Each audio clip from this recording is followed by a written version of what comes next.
A paz do Senhor, queridos. Estamos iniciando mais uma videoaula subsídio de seu canal EBD Fácil e Motivadora.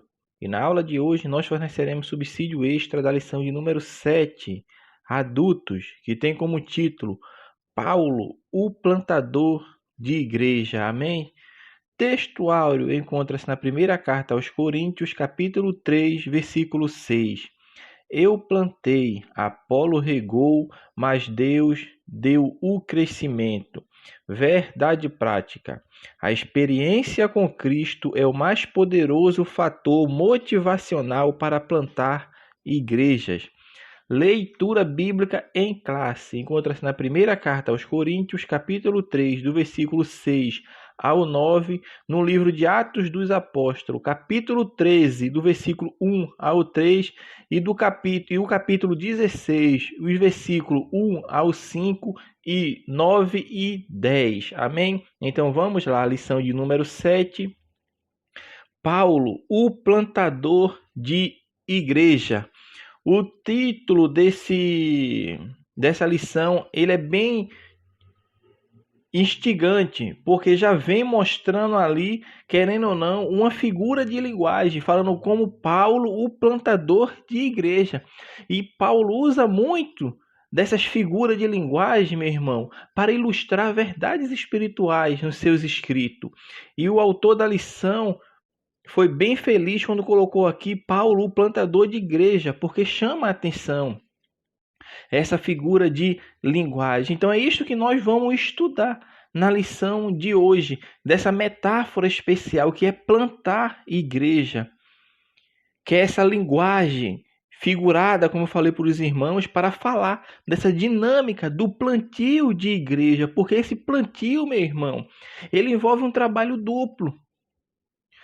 Tem a parte que é exercida pelo ser humano e tem a parte que é exercida por Deus, como o texto áureo da lição fala, que um vem e planta, outro vem e rega, mas o crescimento quem dá é Deus. E é isso que nós vamos estudar na lição de hoje. E Paulo fala disso, porque a igreja de Deus é como se fosse a lavoura de Deus. Ele fala isso. 1 Coríntios 3,9, porque vós sois cooperadores de Deus. Por isso eu estou falando que existe a parte do homem e a parte de Deus. E o texto de 1 Coríntios 3,9 é bem claro isso. Porque vós sois cooperadores de Deus. Quem é cooperador de Deus? O ser humano, o homem, a igreja, aqueles que fazem parte da igreja, os membros. Porque nós somos cooperadores de Deus. Vós sois lavoura de Deus e edifício de Deus. É a linguagem figurada que Paulo usa para mostrar, sim, que nós, crentes em Cristo, temos a nossa parte nesse plantio de igreja. E muitas vezes a gente até nem planta, como o apóstolo Paulo falou. Eu plantei, Paulo fundou muitas igrejas. E nós vamos ver isso nessas viagens missionárias que ele fez, quantas igrejas ele fundou ao longo de sua viagem missionária. Mas ele não permaneceu em todas, meu irmão. Por quê? Porque ele plantou, mas veio outro e regou.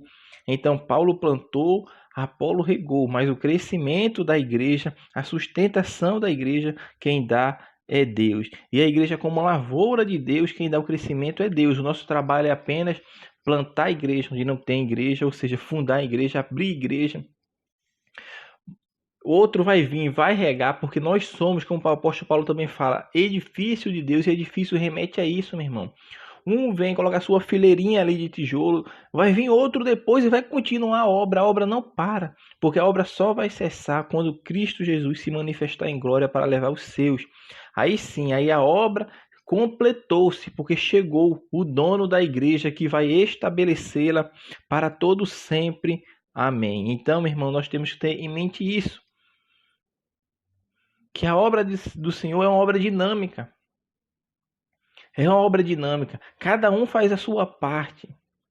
Ninguém é independente na obra de Deus, mas nós dependemos tanto de Deus quanto dos nossos irmãos para nos ajudar, para que esse edifício seja edificado, para que essa lavoura cresça sem estar contaminada, meu irmão, sem estar suja, mas tem que estar arada, terra limpa.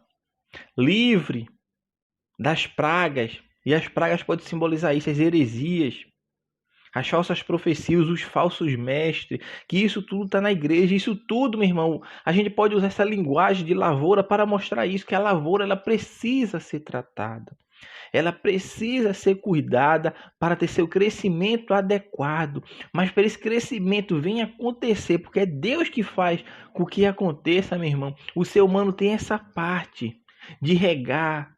E regar nos remete a isso, a cuidar, a podar, a limpar a área ao redor para que ela cresça sem nenhum impedimento. E não cresça de maneira atrofiada, porque ela vai crescer, porque quem dá o crescimento é Deus. Mas para que ela venha crescer, o ser humano tem a sua parte nesse cuidado da lavoura. Então nós temos que entender isto também. Então, em suma, o trabalho de plantar a igreja é nosso, mas também é Deus quem faz a germinar, frutificar e, além de tudo, crescer. Esse trabalho está dentro da grande comissão que Jesus deixou para todo crente fiel. Isso foi o que Deus deixou. O primeiro tópico da lição, depois dessa breve introdução, vai falar sobre Paulo, o desbravador, sobre uma gloriosa obrigação. Aí vai falar sobre Paulo, o desbravador. Por que coloca como Paulo desbravador? Porque Paulo praticamente ele escancarou as portas do mundo gentílico para receber o evangelho de Cristo. E Paulo começa a pregar porque ele recebe Cristo como seu Salvador. Nós estudamos isso em lições anteriores. Ele responde afirmativamente ao chamado de Cristo e começa agora a desenvolver o seu chamado. O chamado de Paulo foi interessante. Porque ele se desdobra mais do que aqueles que estavam já na obra para tentar fazer com que a obra de Cristo venha a ser reconhecida, ou seja, que Cristo, meu irmão, venha a ser reconhecido como o Messias, aqueles que os judeus esperam e aquele que os judeus o mataram e o crucificaram. Era esta a mensagem de Paulo, pregar Cristo e este crucificado, porque para muitos era escândalo, era vergonha. Cristo era tido e é tido até hoje entre os judeus como traidor da lei mosaica, porque eles não compreendem o que Cristo veio fazer, o reino que Cristo implantou na terra, que não é deste mundo, como ele fala. Se meu reino fosse deste mundo, ele fala quando está em julgamento, os meus anjos viriam me socorrer. Se fosse deste mundo, mas não é. O reino de Cristo, meu irmão, é um reino eterno, é um reino de glória. Por isso, quando ele vir firmar o reinado de 1000 anos sobre essa terra será transformada. Não só a Terra, mas todo o sistema solar, toda a galáxia, todo o universo será transformado, meu irmão.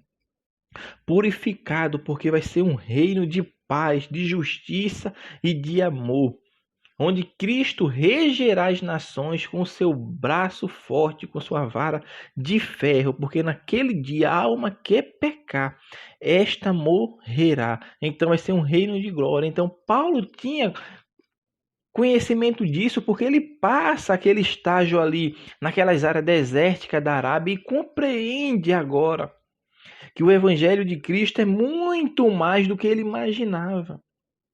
É muito mais do que tudo aquilo que ele estudou, aguardando o Messias político, um Messias que viesse para exercer a sua autoridade sobre os homens, sobre o Império Romano daquela época. E ele compreende que o reino de Cristo não era do jeito que ele achava que deveria ser. Porque uma coisa é eu achar as coisas de Deus como eu acho que como eu quero que seja, e uma coisa é que como ela realmente é. E Paulo compreendeu isso. A mensagem do Messias, o Messias que havia de vir, ele não veio como eu queria que viesse, ou eu achava que ele vinha dessa forma, mas ele veio conforme a vontade de Deus, porque o próprio Deus falou usando o apóstolo Paulo, porque na plenitude plenitude dos tempos, Deus enviou o seu Filho, Jesus Cristo. Então é no momento certo que Deus enviou Jesus Cristo. E através disso, Paulo começa agora a desbravar o mundo gentílico para mostrar não só aos gentios, mas também aos judeus. Porque o momento oportuno que Cristo veio, irmão, foi um momento adequado. Por quê? Porque Roma abriu caminhos, abriu estradas, meu irmão. Foi uma época em que as vias terrestres e assim também como as vias marítimas eram adequadas para a evangelização. Por quê? Porque em cada cidade existia sinagogas e os judeus teve a sua parte nesse plano redentivo de Deus, porque os judeus abriram sinagogas, porque quando eles foram para o cativeiro babilônico, ou seja, ficaram longe do templo, porque o templo fora destruído por Nabucodonosor, eles começaram a construir sinagogas para começar a ensinar a lei para aqueles que estavam longe da sua terra natal. E isto foi uma preparação, era Deus agindo através da história para o recebimento de Cristo e para a propagação do evangelho que aconteceu através de Cristo, primeiramente, depois pelos apóstolos e majoritariamente ao mundo gentílico pelo apóstolo Paulo. Então, Roma abriu vias terrestres e marítimas para que a expansão do evangelho fosse feita. Isso foi Deus que estava agindo na história da humanidade. Os judeus que começaram a abrir sinagogas, ou seja, templos, para ensinar a lei, para ensinar os seus preceitos. Fariseus, saduceus, essênios, zelotes, começaram a ser pessoas que abriram, meu irmão, muitas sinagogas. Isso se viu para as viagens de Paulo, porque quando Paulo chegava em uma cidade, ele procurava uma sinagoga. Você pode ler o livro de Atos e vai perceber isso de forma clara, simples e concisa, que está muito transparente nos ensinos bíblicos, que teve essa preparação. E o mundo grego preparou o mundo para receber o evangelho através de uma língua unificada, que é conhecida como grego koiné, ou seja, era o grego falado, era o grego popular. Não era o grego de erudição, mas era o grego simples, popular, que todo mundo falava, todo mundo entendia. Então, naquela época, meu irmão, o grego era uma língua mundialmente falada. Onde se chegava, se falava grego. Onde se falava grego. E não é à toa que a tradução do Antigo Testamento, que foi a escritura utilizada por Cristo, pelos apóstolos e por Paulo, foi a Septuaginta. O que era Septuaginta? Foi a tradução do Antigo Testamento hebraico para o grego koiné. Observe o Antigo Testamento, porque eles tinham as escrituras, o Antigo Testamento em mãos, para ensinar a lei, para ensinar as doutrinas do Antigo Testamento ao povo. E tudo isso foi uma preparação. Então, Deus preparou, meu irmão, o mundo para o recebimento de Cristo e para a expansão e propagação do Evangelho. E Paulo compreende isso de maneira eficaz e começa agora a fazer a obra que Deus o tinha designado, porque a palavra de Deus falou para ele que ele foi chamado para ser apóstolo dos gentios. E isso foi uma obrigação que estava sobre ele. E em determinado momento ele fala, ai de mim se não pregar o evangelho. Então Paulo foi chamado para pregar sim o evangelho aos gentios. E isso não se tornou um peso para ele, porque Cristo falou para Ananias que Cristo ia mostrar para Paulo o quanto ele deveria padecer pelo nome de Cristo. Quem tem chamado de Deus, meu irmão, não é um peso a obrigação, ou seja, a incumbência, o serviço que Deus lhe concedeu. Isso é interessante de se falar, porque o autor vai falar que era uma obrigação, uma gloriosa obrigação, ou seja, Paulo, meu irmão, sofreu açoites, perseguições, prisões, naufrágio, era humilhado, perseguido, foi dado como morto em alguns lugares, mas mesmo assim, isso não era peso para ele, a mensagem de pregar Cristo. Isso nunca foi um peso para ele, porque ele sabia do chamado que tinha. Porque quem tem chamado de Deus, meu irmão, ele é escarnecido, ele é caluniado, ele é difamado, mas isso tudo não é um peso para ele e nem é, meu irmão, motivo para ele esmorecer, porque quem tem chamado de Deus, meu irmão, Pode acontecer o que vai acontecer, mas ele vai anunciar Cristo. Ele não vai deixar de anunciar Cristo, porque existem pessoas que acham pesado a obra que Deus lhe deu. Das duas coisas, uma. Ou essa pessoa teve o chamado de Deus e hoje negligenciou o chamado de Deus em sua vida, ou a segunda opção, nunca foi chamado por Deus. Porque o que tem o chamado de Deus em sua vida, meu irmão, a obra de Deus nunca é um pesar. Ele faz por amor, por dedicação, meu irmão. Ele faz aquilo porque tem vontade de agradar a Deus, unicamente a Deus. Mas quando a pessoa tem um chamado que aceita o chamado de Cristo e começa a fazer a obra e depois começa a esmorecer, começa a desfalecer, meu irmão, ele perde aquele chamado que Deus lhe outorgou. Então aquilo que Deus lhe deu foi desprezado porque ele mais agora olhou as coisas à sua volta, ao seu redor, do que o chamado. E existe o outro também, que reclama de tudo, fala de tudo, porque ele nunca teve o chamado de Deus. Então, irmão, tem essas duas vertentes. Mas aquele que é verdadeiramente chamado por Deus, que se dedica na obra, se dedica a fazer a vontade de Deus, meu irmão, nunca vai ser um pesar, vai ser sempre uma gloriosa obrigação, uma gloriosa tarefa em sua vida, uma gloriosa missão, porque ele sabe a quem está servindo, que é a Cristo, o Deus Todo-Poderoso. E Paulo, meu irmão, ele começa agora a plantar as igrejas, porque essa igreja nós já falamos que existe esse trabalho duplo, é a parte do homem, a parte de Deus, porque o apóstolo Paulo fala bem claro, como eu falei para os irmãos, em 1 Coríntios capítulo 3, 9, porque nós somos cooperadores de Deus.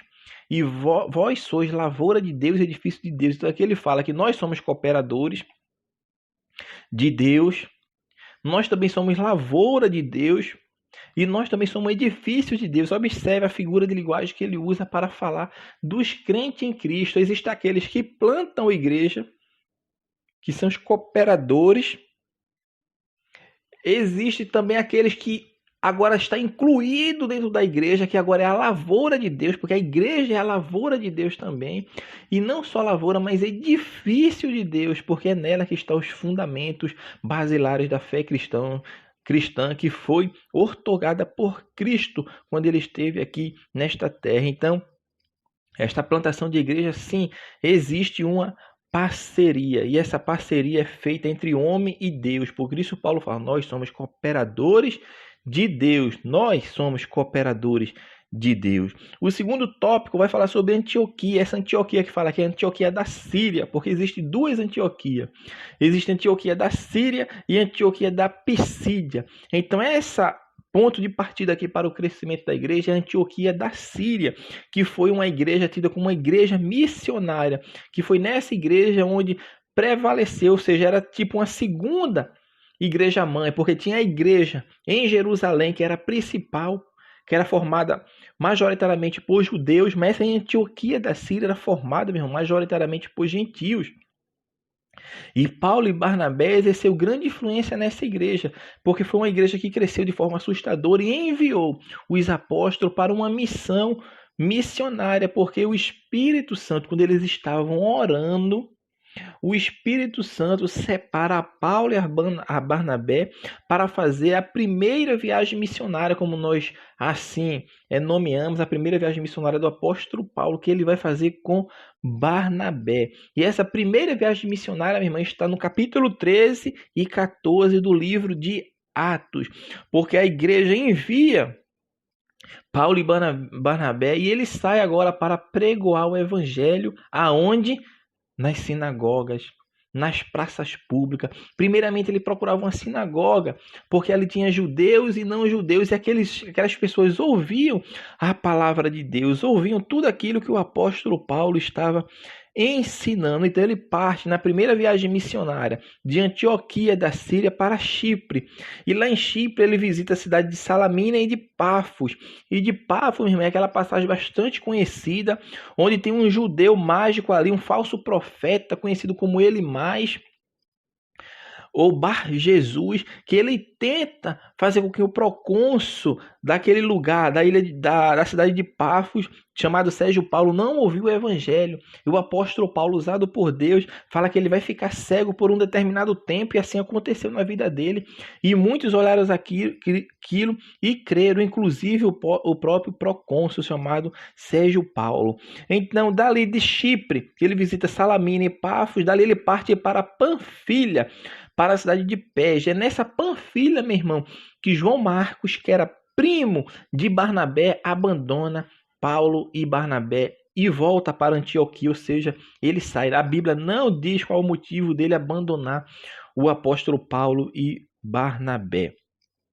Da Panfilha, Paulo e Barnabé partem para Antioquia da Pisídia. Entenda agora, Antioquia da Pisídia, e é neste lugar que o apóstolo Paulo vai em um dia de sábado, e é lhe dada a oportunidade, e ele começa a pregoar, começa a ensinar, e o povo gosta tanto que manda ele vir na próxima semana, ou seja, no próximo sábado, e a palavra de Deus fala que vai muita gente, meu irmão, muita gente, quase toda a cidade vai no outro sábado para ouvir Paulo, e os judeus ficam com inveja, certamente ficaram com inveja, os judeus tradicionais que não abriram o seu coração para ouvir a mensagem de Deus, ficam com inveja e eles são perseguidos, e dali ele parte para a cidade de Icônio, e em Icônio ali acontecem muitos sinais, muitas maravilhas, meu irmão.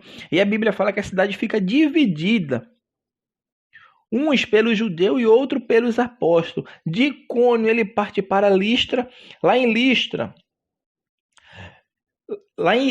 Licaônia, na verdade, que tem a cidade de Listra e de Derbe. São duas cidades de Licaônia que ele agora vão fazer as coisas. E é na cidade de Listra que Paulo cura um coxo. E é aquele evento que é bastante conhecido entre nós evangélicos, que muitas vezes ouvimos pregação, é quando Paulo cura um coxo. E a multidão chama Paulo de Mercúrio e Barnabé de Júpiter e querem fazer sacrifícios para o apóstolo. E Paulo e Barnabé convencem a população para não fazer isso. E ele começa a pregar a mensagem da cruz. Porém, os judeus que estavam lá em Icônio, onde ele fez muitos sinais e maravilhas, e lá em Antioquia da Pisídia, vêm até a cidade de Listra e começa a incitar a multidão contra Paulo. E Paulo, meu irmão, é apedrejado de tal forma que a população tem ele como morto. Aí os discípulos, alguns dos discípulos que estavam ali, pegam Paulo, colocam para fora da cidade para cuidar dele, porque acharam que tinham matado ele, os da população daquela cidade de Listra. E dali ele vai para Derbe, anunciando o evangelho e tendo feito muitos discípulos. E aqui termina praticamente a viagem, porque agora ele vai voltar para Antioquia da Síria e faz um caminho reverso do que ele fez. Ou seja, ele volta para Icônio, depois para Antioquia da Pisídia, Panfilha, Perge, e ele vai para outra cidade na Panfilha, que ele não passou na sua ida, que é a cidade de Atália, e dali ele vai para Antioquia da Síria, e assim encerra-se a primeira viagem missionária do apóstolo Paulo. Mas é nessa viagem missionária que ele vai passando e vai, meu irmão, confirmando, sabe o que ele vai confirmando? Colocando anciões para tomarem conta das igrejas, que é o que no Novo Testamento chama de anciões, aquelas pessoas que presidiam no templo, presidiam nas igrejas plantadas, que eram os presbíteros ou anciões. Então ele instala esses anciões quando ele na sua volta para confirmar a fé do que estavam ali nessas igrejas que foram plantadas, porque agora Paulo plantou, mas ele coloca pessoas para regar, para ensinar, para continuar a obra. E ele volta dessa primeira viagem missionária e neste interim tem aquele embate bastante conhecido no capítulo 15 de Atos, que é o Concílio de Jerusalém, ou seja, os gentios agora estão entrando para dentro da era cristã, ou seja, estão se convertendo a Cristo. Mas também tem os judeus que agora estão se convertendo a Cristo. E agora começa o embate, porque os judeus que estão confessos a Cristo, alguns dos querem que os gentios sigam os preceitos judaicos dentro do cristianismo, ou seja, os gentios que agora se converteram a Cristo e são cristãos, eles têm que circuncidar, têm que se abster das comidas, têm que fazer tudo aquilo que está no rito mosaico. E este embate, meu irmão, vem fazer com que aconteça o primeiro concílio em Jerusalém, que é o que? Para decidir quais as obrigações do gentio e dos judeus. E nessa reunião está ali os principais líderes, Tiago, João, Pedro, Paulo, Barnabé está ali, e eles chegam ao consenso pelo Espírito Santo que nenhuma imputação deve ser colocada sobre os gentios, ou seja, o gentio não precisa guardar sábado, o gentio não precisa se circuncidar. Essas cargas que são pesadas, por isso o apóstolo fala que se nem nossos pais foram capazes de cumprir todos esses preceitos, porque haveremos nós de colocar esse jugo sobre os gentios? Então, é decidido pelo Espírito Santo e por Deus, em concordância entre todos que estavam ali, que os gentios têm que se abster apenas da prostituição, fornicação e da carne sufocada. Isto já está de bom grado, porque o Evangelho é a graça de Deus. Nós somos salvos pela graça mediante a fé e não pelas obras da lei. Isso foi decidido. Talvez isso desmoralizou muitos dos judeus, certamente sim, porque isso nós vamos ver nas cartas de Paulo, como ele entra em conflito muitas vezes com aqueles judaizantes que estavam dentro da igreja, que mesmo tendo o concílio, tendo já decidido o que deveria ser feito e não ser feito, mesmo assim eles queriam impor a sua modo de vida judeu, seguidor da lei, para os gentios. Então, decidida essa questão, Paulo agora intenta voltar novamente para as cidades que foram implantadas igrejas, e ele chama Barnabé. E nesse intervalo, Barnabé quer levar consigo seu primo, João Marcos, e Paulo fala que não, porque ele abandonou na primeira viagem missionária, e tem aquela contenda entre eles, que talvez até para os líderes da igreja achasse que essa contenda fosse fazer com que a obra perdesse força, com que a obra perdesse a sua dinâmica, mas não. Mas Deus usou aquela discórdia, aquela contenda que houve entre Paulo e Barnabé para que a expansão fosse dobrada. Por quê? Porque Barnabé pega o João Marcos e segue para um caminho, e Paulo escolhe a Silas e vai para o outro caminho, ou seja, só iria ter um caminho, mas agora abriu duas portas. E uma porta abriu duas, porque Deus usou a contenda que eles estavam entre eles para que a obra fosse expandida, para envergonhar o inimigo, certamente, porque o inimigo certamente estava feliz vendo aquela briga, aquela discórdia. Ou seja, ele achou que talvez não fosse ter mais aquela viagem, não fosse ter mais aquela confirmação de fé nas igrejas, mas não, ele se envergonhou, porque enquanto Barnabé e João Marcos vai para Chipre, Paulo parte para Síria e Cilícia e vai pelas cidades agora, confirmando os irmãos e abrindo e levantando obreiros, porque nessa segunda viagem missionária, quando ele sai da Antioquia, da Síria, ele vai para a Síria, depois para a Cilícia, depois ele chega a Licaônia, onde é a cidade que ele já tinha passado na primeira viagem, que é Derbe, Listra. E lá em Listra, meu irmão, Timóteo se junta agora a Paulo. A segunda viagem missionária está do capítulo 15, versículo 36 de Atos, ao capítulo 18, versículo 22. Então é nesta cidade de Listra que Timóteo agora se junta a Paulo. Dali de Licaônia, Paulo vai para a Frígia, e dali ele vai pela província da Galácia, e ele é impedido pelo Espírito de anunciar a palavra na Ásia. Então dali ele parte para Mícia, porém não foram permitidas pelo Espírito de Jesus. Jesus não permitiu que eles fossem até uma cidade chamada Bitínia, e eles não vão, e dali eles vão para Troade, e é lá em Troade que tem aquela visão do varão macedônio clamando em visão para Paulo: passa Macedônia. E Paulo ouve aquilo e vai para Troade agora, ele está em Troade, vai para a cidade da Macedônia. Então ele vai para Neápolis, depois ele vai para Filipos, que era por onde entrou o evangelho na Ásia. Em Filipe ali, ele conhece uma mulher chamada Lídia, que é vendedora de púrpura, que ele começa agora a ficar na casa de Lídia, a pregoar a palavra de Deus. E nesta vez que ele está indo para o templo, em dias seguidos aparece aquela jovem com espírito de adivinhação e fica clamando todo dia. Quando Paulo passava ali com Silas: eis aí os homens de Deus, esses aí são homens de Deus mesmo, aquela conversa que nós já sabemos.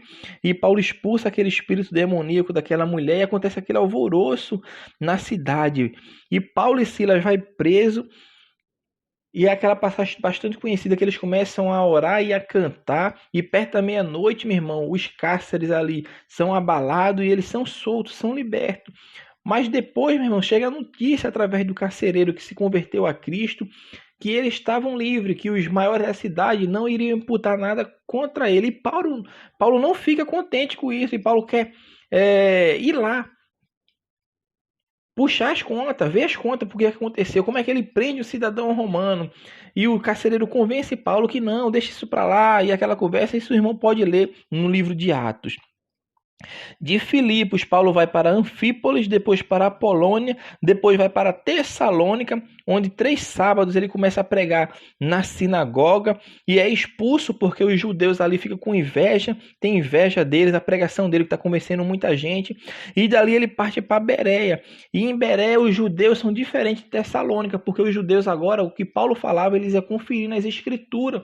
Foram diferentes dos judeus de Tessalônica, mas aí em Bereia não, os judeus começaram a ver se o que Paulo falava estava nas escrituras. E ele começa a ter muita gente ali que começam a segui-lo, mas só que vem os judeus de Tessalônica e começam a falar mal de Paulo, e Paulo sai de Bereia, vai para Atenas, que é aquele sermão lá no Areópago que ele prega lá aos epicúreos, ali na cidade de Atenas. Da Atenas ele parte para Corinto, onde fica 1 ano e 6 meses em Corinto, e leva consigo Priscila e Áquila. Em Bereia, meu irmão, Timóteo e Silas ficou em Bereia, e Paulo segue, viagem só. Por isso lá em Atenas ele está sozinho. Em Corinto ele fica 1 ano e 6 meses, e leva consigo Priscila e Áquila, que são da cidade ali também. E dali ele parte para Secréia, de Secréia ele vai para Éfeso, e em Éfeso, Áquila e Priscila ficam em Éfeso, que é quando eles conhecem Apolo, que nós falamos na aula anterior. E Áquila e Priscila conhecem Apolo, e é neste conhecimento que ele está tendo de Apolo, ele vem e leva consigo Apolo para Corinto. Então, enquanto Apolo está lá em Corinto, Paulo está em Éfeso, e o que acontece em Éfeso? Paulo aclara o conhecimento que eles tinham através de Apolo, do batismo em João e do batismo do Espírito Santo, que eles não tinham ouvido falar. Então, de Éfeso, depois Paulo vai para Cesareia, depois para Jerusalém e, por fim, Antioquia da Síria. E assim ele acaba, meu irmão, a sua segunda viagem missionária. Eu não fiz o caminho de volta, mas os irmãos, já está o caminho de volta no caso aqui, tudo aqui, o caminho que ele levou. E voltando, ele dá a volta toda, vai para Éfeso, Cesareia, Jerusalém, depois volta para Antioquia da Síria, onde encerra-se a segunda viagem missionária. Os irmãos podem ler. A primeira viagem missionária está no capítulo 13 e 14. A segunda viagem missionária está no capítulo 15, versículo 36, e até o capítulo 18, versículo 22. Porque aquela passagem de Éfeso já está remetendo à terceira viagem missionária de Paulo. Por isso, quando eu falei que Áquila e Priscila ficam lá em Éfeso, aí Paulo vai para Cesareia, Jerusalém, Antioquia. Aí quando Paulo vai tentar a terceira viagem missionária, o que acontece? Áquila e Priscila já estão lá em Corinto com Apolo. E quando Paulo vai para Éfeso, na sua terceira viagem missionária, é que ele ensina os discípulos ali de Éfeso sobre o batismo no Espírito Santo. Mas os irmãos podem ler essa Sagrada Escritura, que isso vai estar lá. Se os irmãos lerem, após o versículo 18, capítulo 18, versículo 22 de Atos, vai perceber que ela já está sendo iniciada a terceira viagem missionária do apóstolo Paulo. E para encerrarmos, o último ponto da lição é falar sobre característica de um plantador de igreja. Paulo tinha o autor vai falar sobre motivado pelo chamado. Isso eu acredito que até nós já falamos aqui sobre essa motivação pelo chamado do apóstolo Paulo, que é aquela parte que nós falamos sobre quem tem o chamado de Deus, isso não é um peso para a sua vida. Paulo tinha essa motivação pelo chamado, porque ele sabia, meu irmão, que foi Cristo que o chamou a ele. Ele fala isso em 1 Coríntios capítulo 9. Não foi Cristo também que nos chamou? Lá no capítulo 15 de 1 Coríntios, ele também fala. E por último, Cristo apareceu a mim como a um abortivo, ou seja, fora do tempo. Cristo apareceu para mim, porque eu não andei com ele, não caminhei com Cristo, mas ele me apareceu a mim e me constituiu apóstolo dos gentios, não pela vontade do homem, mas pela vontade de Deus. E ele estava falando disso, que ele foi um chamado, ele tinha essa motivação pelo chamado, meu irmão. Ele tinha certeza do chamado dele em sua vida. E quando o crente tem certeza do chamado dele, o chamado não é um pesar. Ele sofre, ele é humilhado, sofre murmuração, sofre calúnia. Mas ele tem a motivação pelo chamado, porque a motivação dele é agradar a Cristo e não agradar os homens. A motivação dele é agradar a Deus e não é agradar aquilo que o homem quer que veja em sua vida. Porque há pessoas assim, que fazem as coisas procurando elogios do homem. É bom ter elogios, e que tenha, mas que ele saiba reconhecer que a glória é para Deus, a honra é para Deus, a aleluia é para Deus, tudo é para Deus. Então o ser humano tem que estar ciente disso, ele tem que ser motivado pelo chamado, mas para agradar a Deus.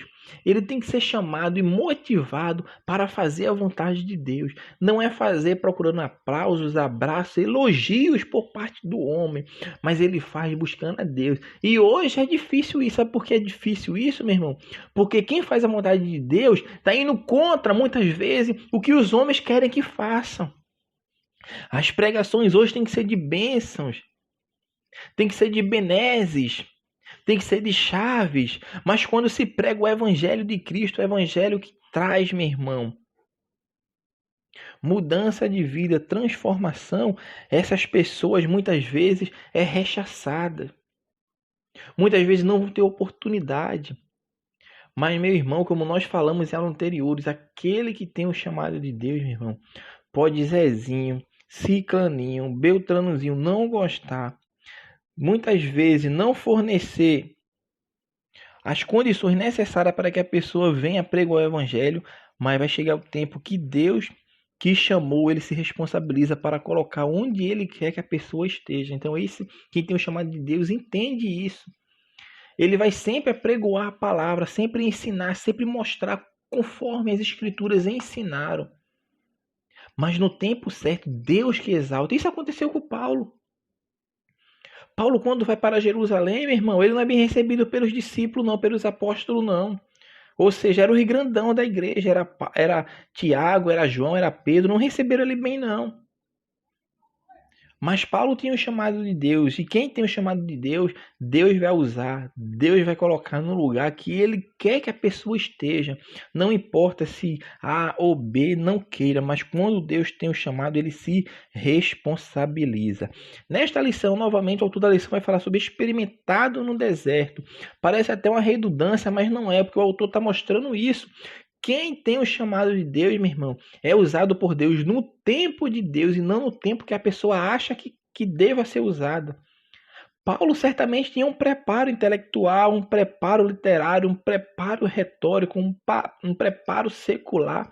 Mas o preparo para a obra de Deus, meu irmão, depende do lado espiritual, ou seja, tem que ser dependente do Espírito Santo.